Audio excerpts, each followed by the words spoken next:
Welcome to the Zweig Letter Podcast, putting architectural, engineering, planning, and environmental consulting advice and guidance in your ear. Zweig Group's team of experts have spent more than 3 decades elevating the industry by helping AEP and environmental consulting firms thrive. And these podcasts deliver invaluable management, industry, client, marketing, and HR advice directly to you, free of charge. The Zweig Letter Podcasts, elevating the design industry one episode at a time.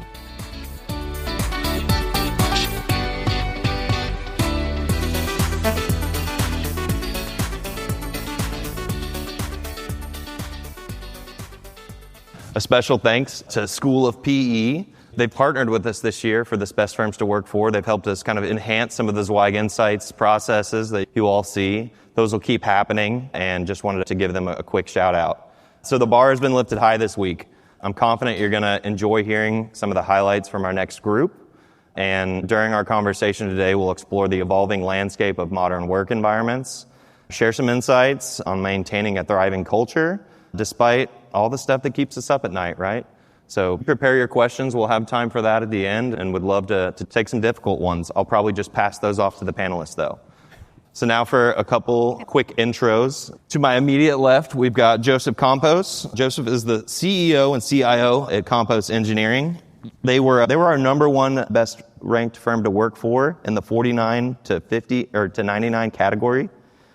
We've got Don Young. Don's the EVP of Operations and Organizational Development at MBP. They ranked out at number 2 this year in our 200 plus employee category. That's our largest category, so lots of competition there. And then, of course, my friend Shelby Harvey. Shelby's the Talent and Development Director and HR Director at BHC.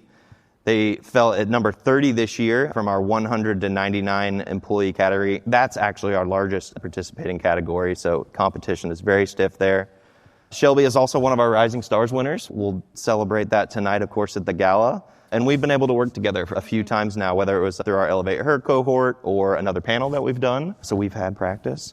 And it's just always great to have you participate. So thanks for doing this again, and thank you too for joining us as well. Just to kick things off, let's get to know each of you a little bit better. Tell us about yourselves and maybe the moment that you discovered that the AEC industry was a career for you and something that you never wanted to look back from. I can start off. So again, Joseph Campos, and for me, I absolutely have a passion for solving problems. Since I was a little kid, I've always been building, whether it was sticks, mud, it didn't matter. And so when I was able to channel that and kind of bring it into engineering, and then also pair that with, I absolutely love people. And so bringing those two together, which kind of seemed a little bit opposite, that's when I kind of fell in love with the AEC industry. And then really when I realized that even in this room, imagine the lights turned off, it's 90 degrees, the humidity is like 70%. It'd be miserable. We wouldn't even be in here. The first thing we would do is we would leave this space. And so that's what we do as a firm. We make it to where we can be in here and we can learn and we can elevate. That's when I fell in love. And beyond that, so personally, 3 kiddos, wife of 12 years, live in Dallas, Texas, and just excited to be up here.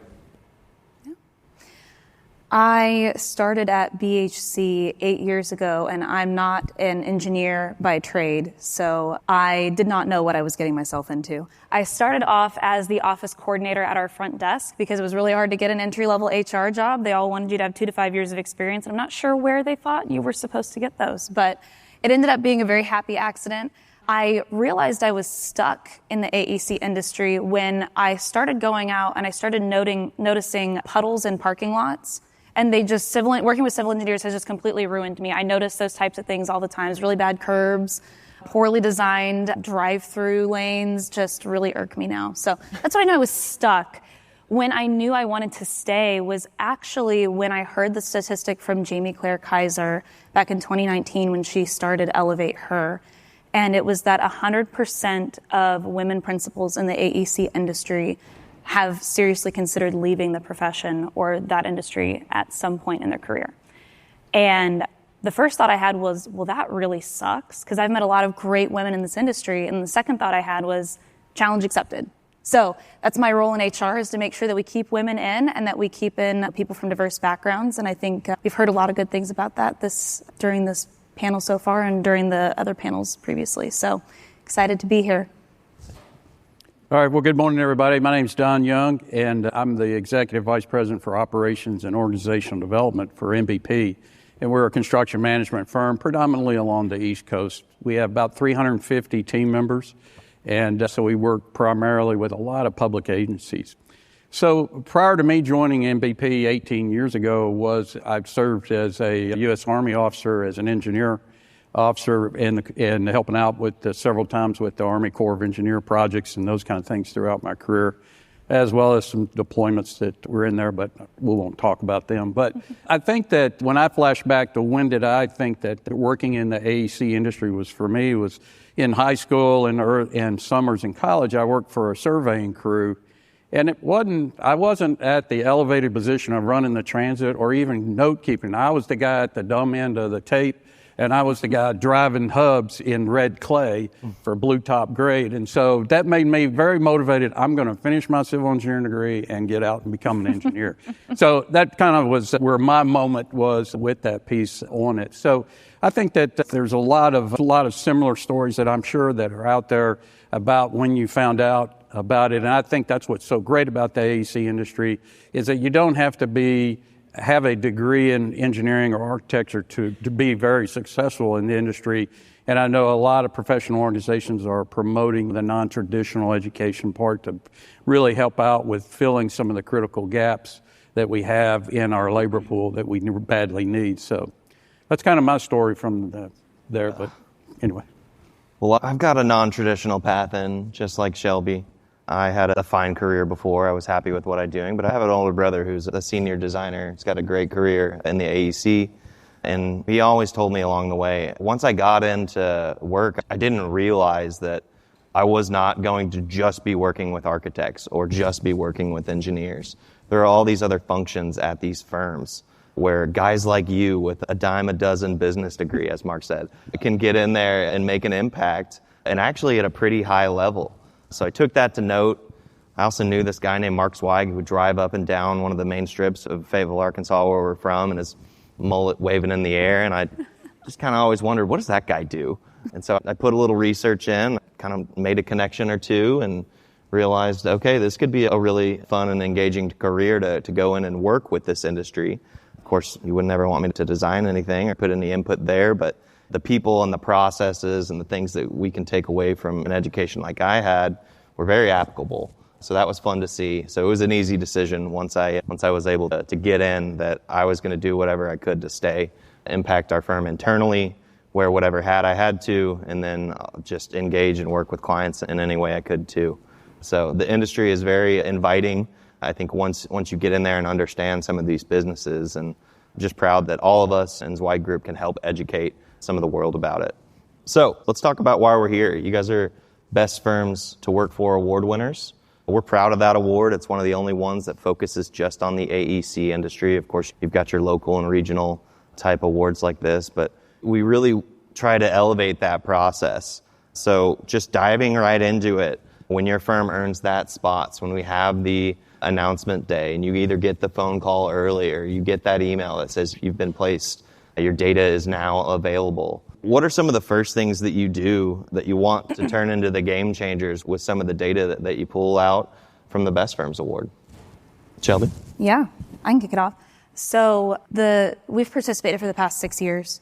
I took over in 2019 and doing the analysis of the survey results. So we always tell our employees it's really not about the award. It is the engagement survey that we use throughout the year.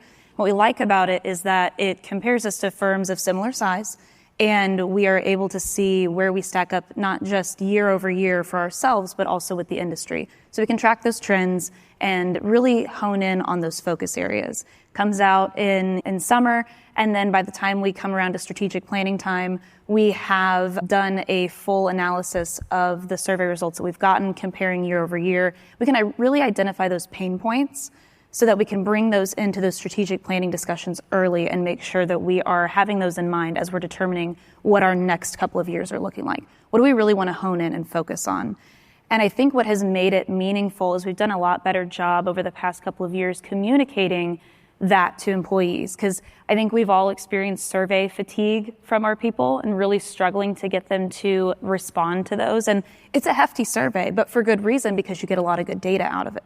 And so being able to point to the different policy changes that we've made, and not just being able to show them that, but then also looking and seeing how our scores have changed, and then identifying, well, maybe we need to tweak things a little bit. Maybe we didn't take it far enough. Maybe we need to ratchet up our 401k contribution just a little bit more to get us over that hump, to get us closer to the industry average, has really been a good way for us to benchmark ourselves, but then also show our employees that we're listening. Now, it's not Santa's wish list. They don't get everything that they ask for. They've been asking for 4-day work weeks for years now. It's only a couple of people that are asking for that.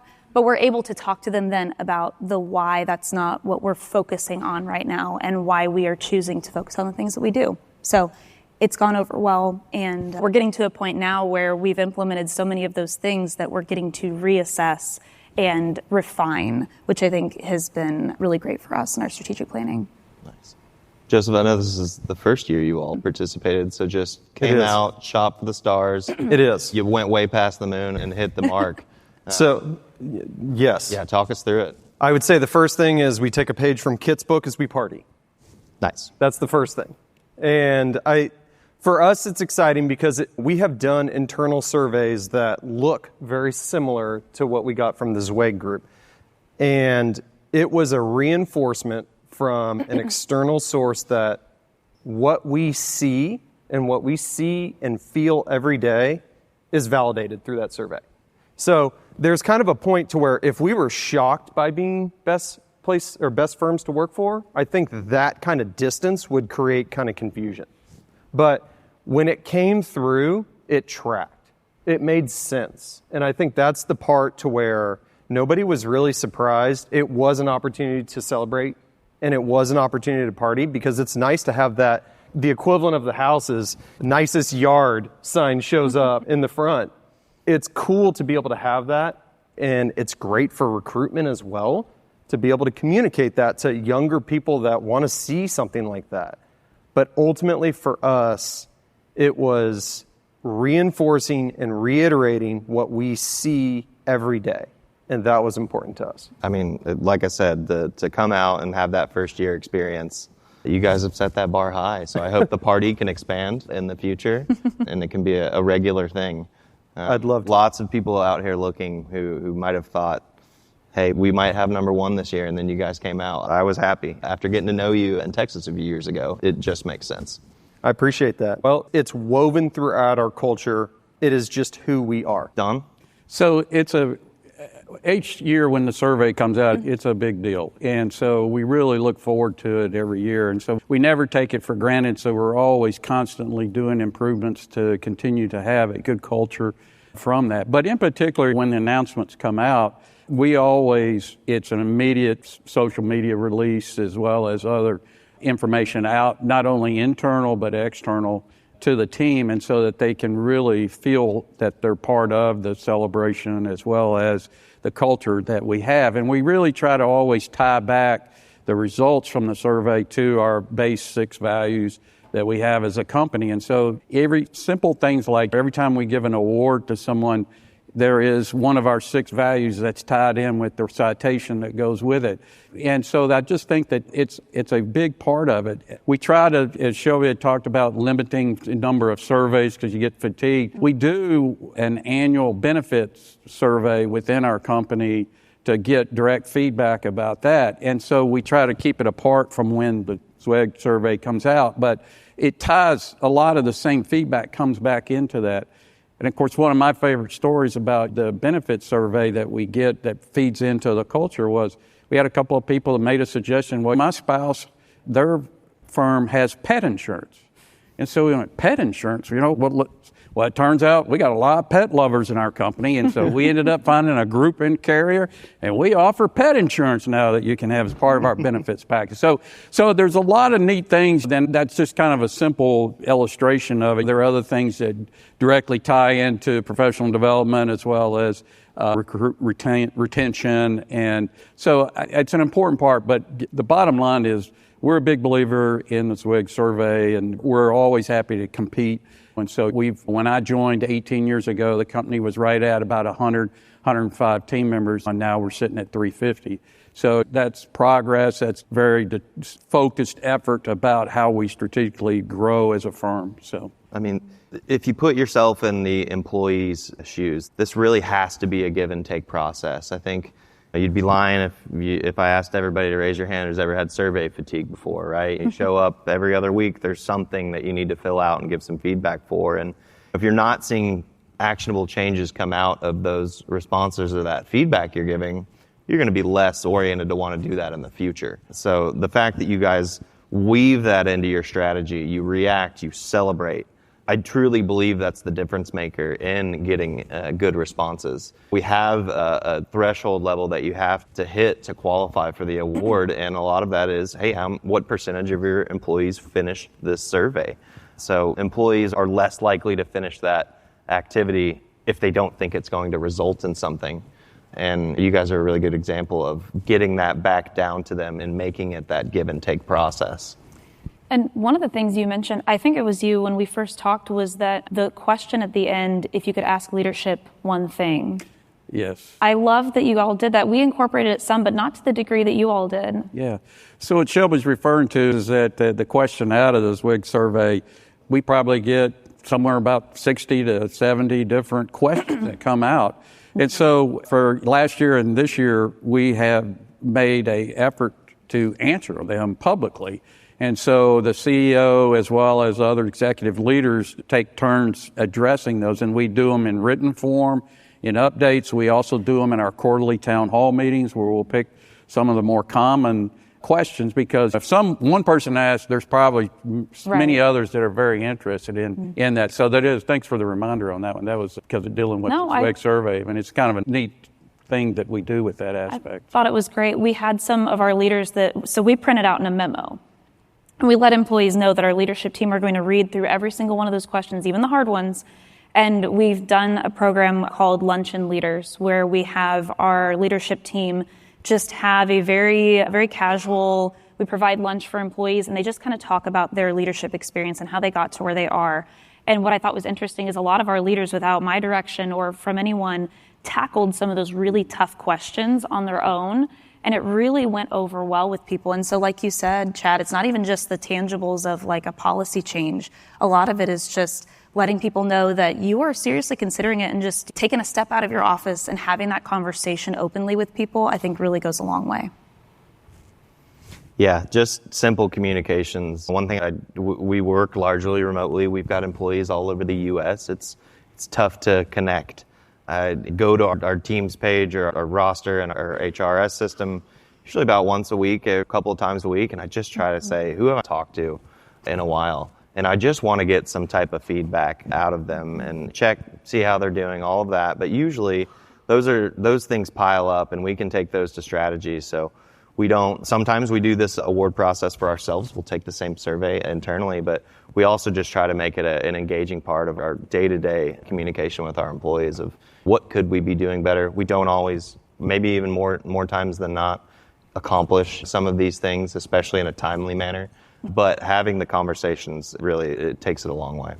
Mm-hmm. All right, I'm going to steal something. If you're a podcast listener to the Zweig Letter Podcast, shout out to Randy back there. So if you guys had to pick one superpower that every leader at your firm must have, what do you guys think that would be?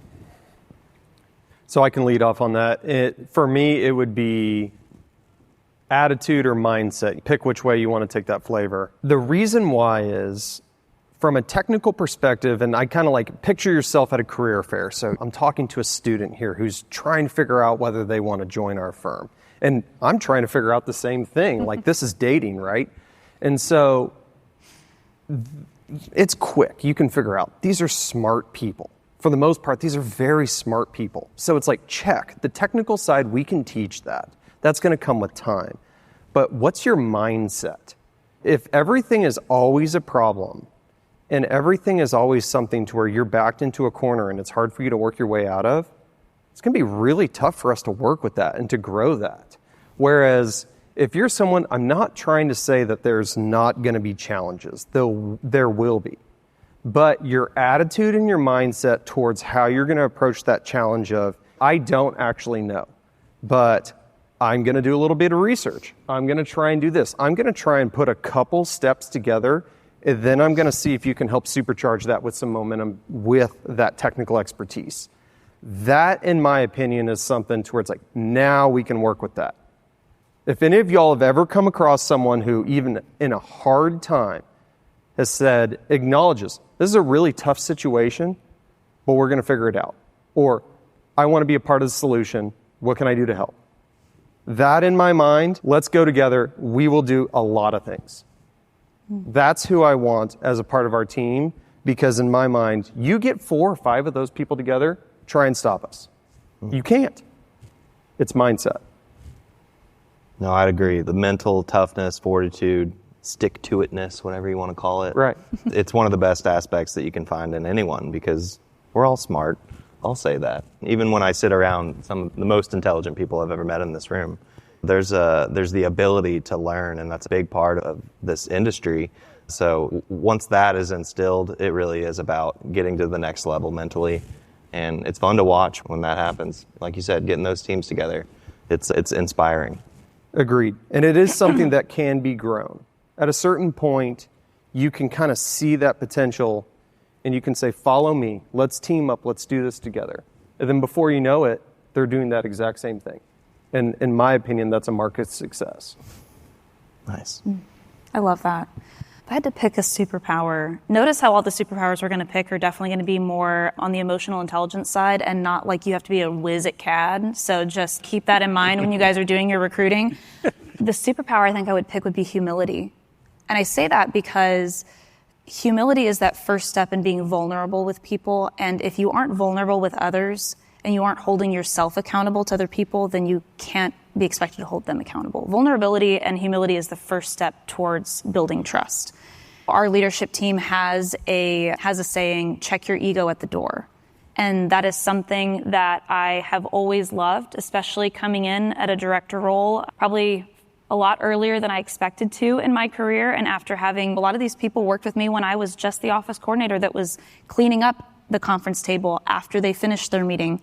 But I never had a fear when I was then walking in as their peer that I was going to be treated or viewed any differently because of that motto, check your ego at the door. It makes it really easy for people at all levels to bring their ideas and, that let me partner with you attitude. There are people out there that are way smarter than me. I'm only successful in my role because I have an amazing team and I have people that have supported me and I've always known where to turn when I don't know what to do. So having that willingness to humble yourself, let other people know that you've made mistakes, is also going to make them more likely to share that with you so that you can solve it as a team rather than burying things. Had a really good conversation yesterday during one of the roundtables about being willing to open up about your own mistakes to other people so that they're more willing to do the same with you. And we had the example of keep your first set of red lines and how horrible that was. Or at least just think about that. And when you're giving that to a young engineer and they're getting discouraged about that constructive criticism, we've been hearing that young people in this incoming generation are open to that. But the way that they're going to be most willing to receive it is if you are also willing to meet them where they're at and say, hey, look, yeah, this is bad, but you should have seen some of the stuff that I did and some of the mistakes that I've made. That really goes a long way in making them feel like, oh, I can see myself getting to where you are. I want to follow in your footsteps. And then they're going to be more open to that mentorship of how do I get there? Because they know that you're not going to drop them the second that they make a mistake. So when I was a kid, the superpower I always wanted was to be able to fly. I mean, Superman, that was so cool. So now that I've aged a little bit since then, the superpower I think would really help out with where we are at MVP was the ability to read minds. And we are big believers in effective communication, two-way, up and down the chain of command. And so being able to, I think, making sure that that the person that you're talking with or group you're talking with is understanding what you're saying and you communicating back, I think that would really help out. The way we're set up, about 60% of our workforce they are out on project sites or embedded with a client. And so, almost half of those are one person out. So they're out by themselves on the pointy end of the spear, taking care of a client and delivering a project. And so communicating with them on an effective and frequent way is a lot, and it's an important part of it. It's a challenge that we still work on daily to improve on that. But that's really, I think, a key piece is effective communication and being able to help people to embrace where the company is going, is more importantly, and live the values daily. And so I think that's an important part. So every company has to look at how you're set up and how your leadership is what roles and responsibilities that you have with that piece, so that when you're communicating, that it's effective and timely and is informative. So that's how I share. Just to build on what Shelby said there on vulnerability, from a business perspective, that kind of communication side and vulnerability, the cheapest time to fix a mistake is on paper. And so if you can get it while it's still on paper and you can have that communication and that vulnerability, that is going to be better for your business. So have that. Well, whether it's resiliency, communication, humility, these are all things that we just called superpowers, but they're really core values, right? Absolutely. Yeah, and knowing what those set of core values are at your firm and being able to communicate them down, push these initiatives down in the light of those core values of the superpowers are really where firms start to set themselves apart. Just going back to humility, I don't know if Mark will remember this, but when I first started at Zweig Group, we lost a client that Mark had a long history with and good connection with, because that happens from time to time. And I was one of the lead folks on that engagement. And what you say about getting that constructive feedback, I believe that's true. I believe that's true for everybody. But what we really fear is the human element in that. Oh, yeah. How is that reaction going to actually come out? You think you know someone until you get into a situation like that and you really learn a little bit more about them. And Mark was gracious. I was nervous as hell. I thought, I did this. Mark's going to find out one way or another, and we need to go let him know. And I just tried to hit it a little bit head on, and I got one of the best, most genuine, supportive reactions that I did not expect coming. And it really changed the way I viewed leadership. I viewed how people can communicate effectively, how you can be one way 1 minute in an article or out in front of a group of folks, and then you can compartmentalize that and step aside and really impact someone in their career. And so anybody who's younger in their career, definitely encourage that superpower. Figure out how to fix mistakes, clean up, own up, whatever it is, learn from it. I think you'll realize that leaders think that's one of the best qualities that you can have, and it'll get you very close to your firm and those that you're working with if you can do that. Yeah, and Linda talked about in her presentation yesterday about key differentiators and what makes you stand out. We know we're in a talent war right now. You want to talk about how to retain people. People can get a 5% increase at minimum anytime they jump for a firm. So if they want to jump for money, they're going to. Money is not going to keep them. What'll keep them is that interaction that you had that many years ago that you're still recalling as you're sitting here on stage today. And I can point to a ton of those types of interactions that I've had at BHC that made me think, yeah, maybe I could be a director. I don't know. If they think I can do it, I think I've got the support. I think I could figure it out. So that's a great example of it. Oh, yeah. And the one part I forgot was, of course, I'd hesitated, paced around a little bit. How am I going to get in here? Mark's busy, right? And he's just hammering away on his BlackBerry. So you're just like listening for the pause and those clicks. And yeah, that day I think back on it a lot. I try to share that with a lot of employees, like, hey, come to us. Come find us. Let's talk. We can fix things while they're still on paper, and that's the important part. I was a little past the paper at that part, but it was still fixed, and we still got a great relationship with that firm. Yeah. So the most retention studies you see, one of the leading causes for departures is a bad supervisor. Sure. So they'll leave for less money if they've got a bad supervisor. So I think that's real important to make sure that at all levels a firm is doing leadership training, in particular at the project manager level, and really spending that time investment to be able to have a good leadership, because that's what's going to keep people. Yeah, I mean, with the quality of everything that we do in this industry, it's rare that people leave firms, right? They're getting to do what they want to do. You leave your manager. And that's a bit cliche, but I truly do believe that's what happens most of the time. All right, so let's move on. We'll talk about cultural ROI. That's the theme here, right? So going back to what Chad Kleinhens referred to in his opening keynote, everything we know must change. So how do you guys keep your company culture thriving and make sure it's not a nice to have, check the box, but actually a key driver of success? Don? Yeah. All right. So 2.5 years ago, my CEO and COO came to me and said, Don, we want you to no longer be the PMCM practice leader. We want you to take over and lead organization capacity, grow the company, focus on recruiting, retention, and professional development. My first reaction was, what do you think? They go, well, I'm not violently opposed to it, okay? Because I love being in the thick of things with the PMCM practice line leader. That was really enjoyed that.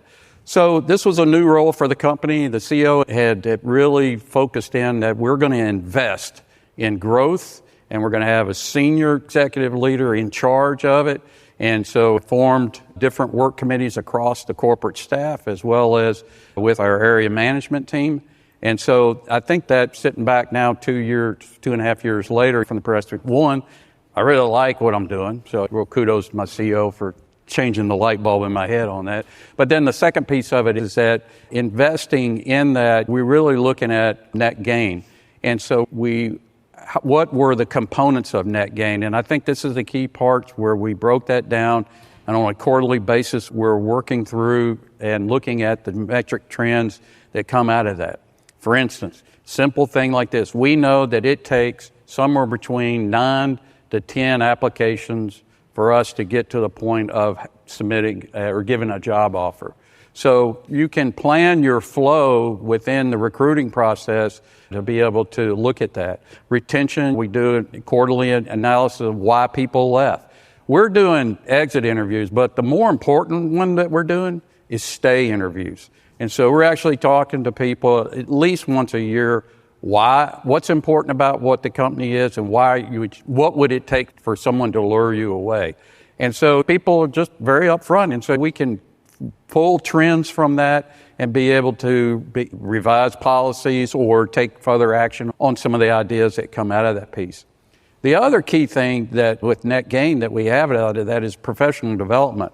And so having a clearly defined career path for your team is key.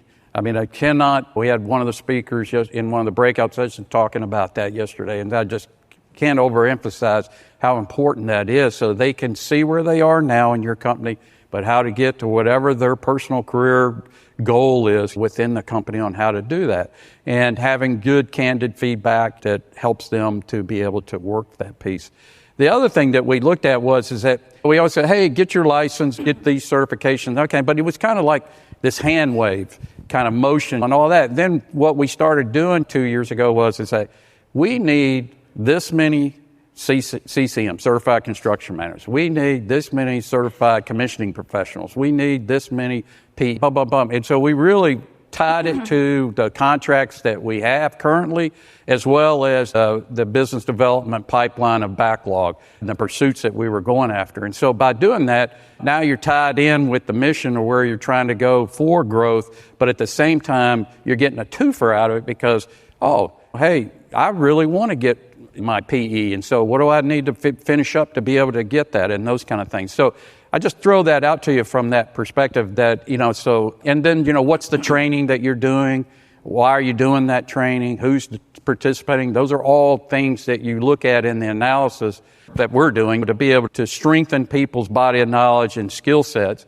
And we also have a overall strategy we call it Vision 2030 is where we want to be at 2030, primarily based off of not necessarily the number of team members we want, but we want to reach this bill fee revenue target as well as this operational profit target. And that drives a lot of how we do our BD pursuits, how we do our strategy planning, how we professionally develop our team. And so it's all tied into the net gain concept for that. So personally, I've been given the charge of, hey, we need a positive net gain of 20 to 25 new team members a year. And so, that with planning purposes and those kind of things is a overarching kind of target goal that we do to keep us on path for Vision 2030. So it's kind of a long answer to your short question, but it's all tied together. And I know the purpose of our panel is really to get into some of that ROI and those kind of things. And so cultural ROI may not necessarily always be, hey, dollars. Okay, it cost us $10,000 per job offer that we do by the time you add it all up and those kind of things. So you want to retain people, not because you like your workforce. It costs a lot of money to recruit people. And so being able to focus, we'd much rather take that $10,000, focus it in professional development and upskilling, training, and those kind of things to be able to improve each individual's career knowledge as well as being successful. Because if our team members are successful, we're successful. So it's kind of our philosophy. So for me, I think the question of cultural ROI and how to prove that is really twofold. The first thing I'll say is metrics. For all my HR professionals out there, I truly think you need to become best friends with your IT department. The best decision that I've ever made, having them build a dashboard for me so that I can track those numbers but not get so bogged down in them. Data tells a story. And having those numbers is really critical. I always hear in these different breakout sessions that we have, hey, this is amazing. How do I convince people that this is important? And for those of us that in the room that have worked with engineers but are not an engineer, you've probably learned very quickly that you need to have the numbers to back up what you're saying. It can't just be the touchy-feely stuff. So having a partnership with your IT department or whoever it is in your company that can really help you get those numbers so you can start to tell that story is the first step. But numbers are just numbers unless you have an ear to the ground. You have to have a way to dig in and get those insights. Surveys are one great way to do it. You also want to have more of a grassroots approach. I have what I consider informants in each department of our company, and that sounds very covert, but what it really is, I've identified people in those groups who are at all levels of the group. Because I interact with our senior leadership all the time, I want to know what's going on at the lead level, what's going on at the technician level. And so identifying those people who are key influencers and building that trust and that relationship with them to where you can just check in with them is so critical. And now that I'm in my role, I've been empowering my team to do that more so that they can filter that up to me, because not everybody is cool with the HR director just coming over and saying, hey, how's your day going so far? Or you look a little bummed today, what's going on? Because it does scare them a little. I think finding creative ways to really dig in and figure out how you're going to get a pulse on what's going on with your people. I do regular supervisor check-ins. My team does as well, where we just talk through those people issues and coach them. And my goal is always that people don't know when I've had a hand in how something has been handled. I don't want them to know that I had any involvement. I want to empower our leaders to handle those things on their own. And then once you start to get that feedback, the things that are pain points for people, you start to tie that to the metrics that you're seeing. How does that impact your turnover and retention in certain groups? Is it tied to specific departments? Is it tied to specific managers? How much of that is healthy turnover? Because let's be honest, we've heard from a lot of people, when you have people that are not right, I love the get shit done button. I've had that on the whole time because that has been one of the biggest things. If you have a problem, you got to pick a date and you got to make sure that you are getting them out to protect the people who really make your organization what it is. And so I think once you have a better pulse on that, and then you have the data to back it up, and you have the engagement surveys that also are giving you some tangible numbers to tie to that, you can really start to see, okay, how does the story that the data is telling, both the quantitative and qualitative data, align with the story that we're trying to tell with our strategic plan? And when you can marry those things together as much as possible with your core values, I think that's when you really create something wonderful, and when you can really prove that you have that return on investment, because you're going to start seeing people who are actually aligning with your core values. That's what everybody signs up for. Not everybody knows exactly what their job is going to entail, but they should go out to your website and they should know what your core values are, and you should be communicating those from day one. That's that uniting factor behind it. So I think once you can tell that story effectively and make sure that it aligns with where you want to go, that's when you have the magic happen. Yeah, amen. I mean, there's a well-known concept as you move up the leadership into that arena, your EQ goes down. Well, that doesn't necessarily have to be true. You just have to make it a priority. Absolutely. And whether or not it's having informants or getting the feedback that Don't you use need. that word with your people, by the way. They hate that. But it's true. I mean, there has to be a way that you can connect level to level, generation to generation at your companies. And firms don't need to be scared of that. They need to embrace it. And sometimes that can be a scary thought of, what if they ask me about TikTok? Like, what are these things that I can't connect with them on? But you'd actually realize that you have a lot more common ground than you think. I think the other important thing, too, is a lot of times companies, and especially because we are a little slow to adapt in the AEC industry, I will say, we're getting better, think that HR are supposed to be your culture enforcers, but if that is the way that you are operating, you are behind the game. You have to, HR needs to be in an advisory role, your talent development, human resources, whatever, in having your leaders that are actually working with those employees day in and day out, they have to be the culture advocates. If it's only coming from top down, it's not going to work. Yeah. I think for us, the way that we've kind of brought it all together is we've got a system. So at the very top, we have our CSP. That's our corporate strategic plan. And in that is our long-term and our short-term vision.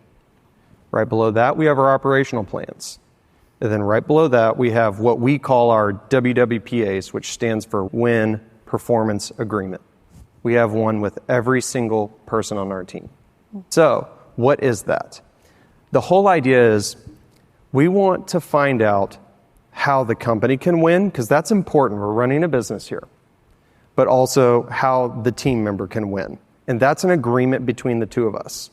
It's not something that is easy to do and quick. It takes time. And so that's where we invest that time. We have the conversation. That's where you need to be willing to remember that a person is more than just the side that you see at work. I mean, even just at this conference, I've talked to what sound like world-class fly fishermen. I've talked to people that make puppets. I've talked to just humans are awesome. Take the time to figure out what else is driving someone and see how you can turn that into a win for them. And is there a way that you can turn that into a win for the firm? Those skills don't always have to transfer, but you're going to find passion. And high performance is voluntary. So who in this room wants high performance at their firm? It's going to be hard to force that. How can you get them to be willing to volunteer that passion to where they see it as more than just grinding hours? Because when you're tapped into that passion and they have found the win, and it's in alignment with what wins for the firm, at that point, the hours just kind of melt away, and it's no longer about that. It's about focusing on the mission and the vision, which, like I said, when I kind of started off, if you start with the top of that's what all this stuff aligns with, then you know that when that person is executing on their WWPA, that win-win performance agreement, it's in alignment with the whole firm. You have everybody pulling in the same direction. And that's an efficient way to do it. It's an effective way to do it, which is really what we're after. Yeah. I know one person at Zweig Group who has a win-win performance agreement. That's going to be Chad Coldiron. We mash his passion for AEC and events with audio-visual, and it really enhances the whole thing. If you haven't, take a look around at the rafters. You can tell. This guy stays up nights. He curates the playlist. He helps design the lighting show. We can't get him to stop because it's a passion, but it also enhances our business. So why would we want to get it in his way? I think that example just came to mind. We've got about 10 minutes left, maybe a few less than that, but we do want to give the audience some opportunities. So if we have a mic runner or two and we have some questions, we'd love to field those at this point.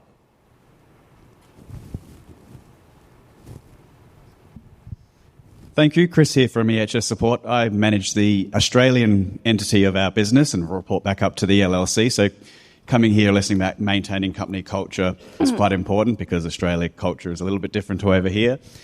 But my question is maybe for Don, and others feel free to chime in if this situation matches yours. And that is, I think you said maybe up to 60% of your workforce is either out in project sites by themselves or seconded into other companies. How do you maintain your culture in that scenario? So it's a great question, and as I mentioned, it's a daily challenge that you have to work through. We have a lot of reach out, different programs that we have, so we have different sets of leaders that are reaching out, especially to all of our remote sites, to make sure that those team members are part of it. A information email or Teams note is not going to, that certainly can supplement, but that face-to-face communication is very important, and it shows that you care about what they're doing from that perspective. So what I would just say is that you have to make sure that they feel part of the team. And so we have what we call our annual business meeting. So we bring in everybody and their spouses on a weekend get together where we cover business and give out awards and those kind of things. So that kind of helps to continue the culture, and some folks get to be able to talk face to face with the senior leadership in an informal setting from that perspective. We have quarterly town hall meetings that are done where we go to the specific area. So we bring in those geographical team members together, and so they're able to talk with the senior leadership, and we'll cover updates and things like that. That's done on a quarterly basis. And then just every week, our area managers that are the first line, or are the supervisors for those team members, is that they're putting out a weekly report that covers both on and off work activities for that area's team members.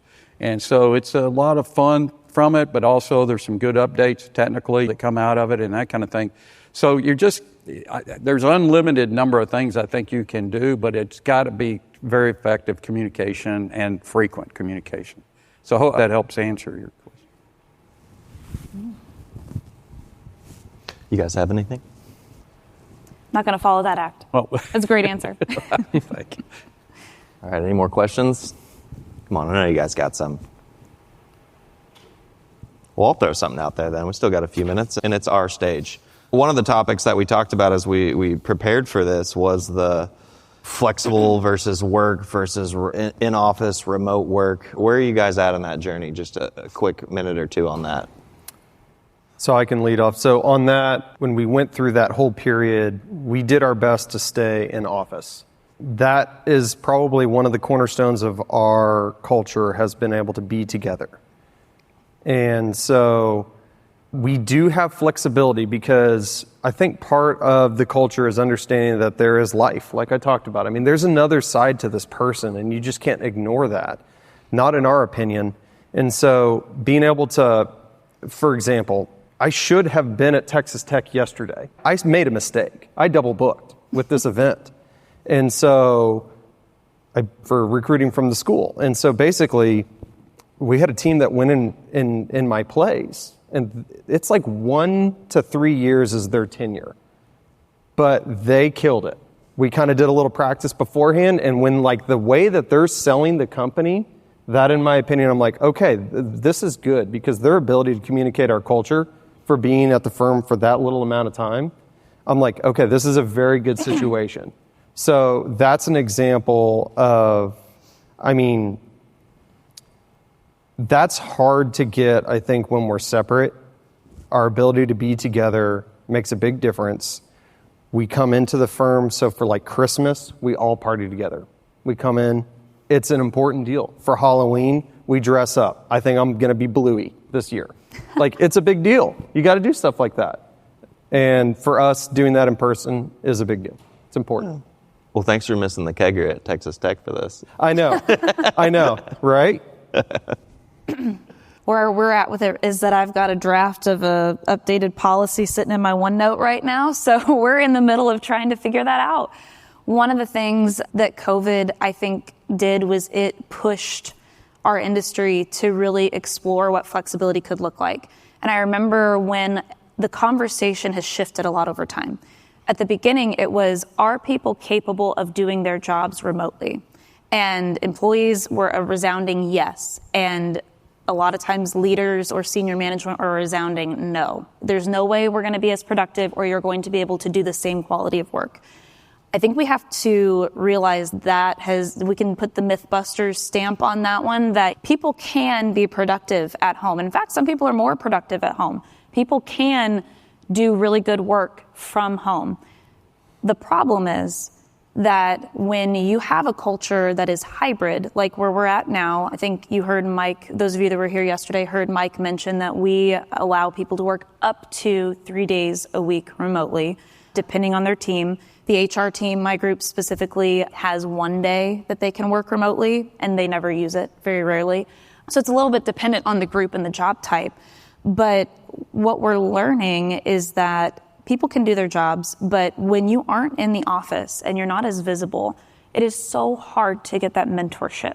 So you might be doing your job, but it's much more task-based. You're not able to hear and learn through osmosis and get that sense of what is going on around you and how the work that you're doing impacts everybody else in your team. And I think that there are companies that do it well, but I think a lot of them are fully remote. So that's the expectation, is they have to learn how to overcome that communication gap. And so they are being more intentional about it. When you have a split like that, the people that are in office are going to get more.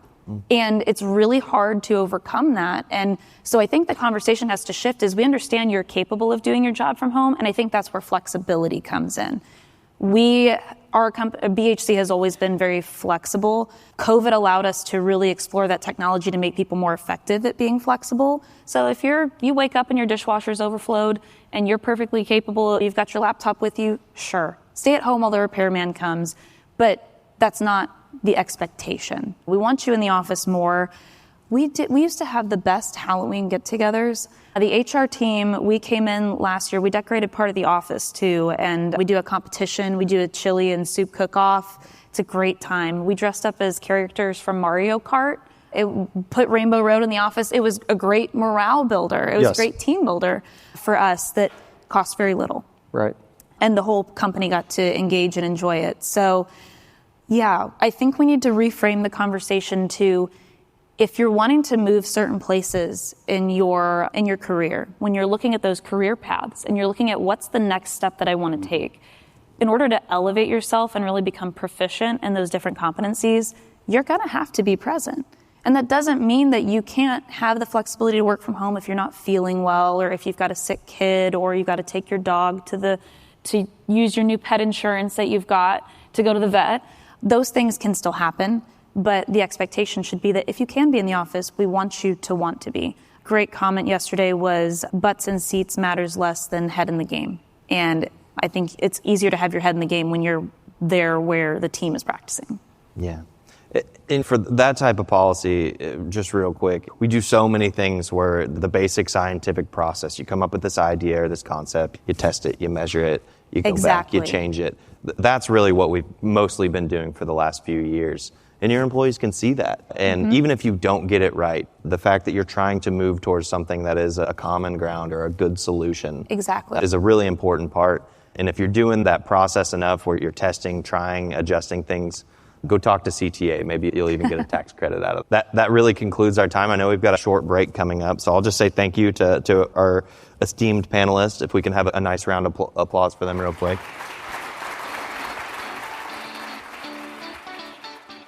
Thanks for tuning in to the Zweig Letter Podcast. We hope that you can be part of elevating the industry and that you can apply our advice and information to your daily professional life. For a free digital subscription to the Zweig Letter, please visit thezweigletter.com/subscribe to gain more wisdom and inspiration, in addition to information about leadership, finance, HR, and marketing your firm. Subscribe today.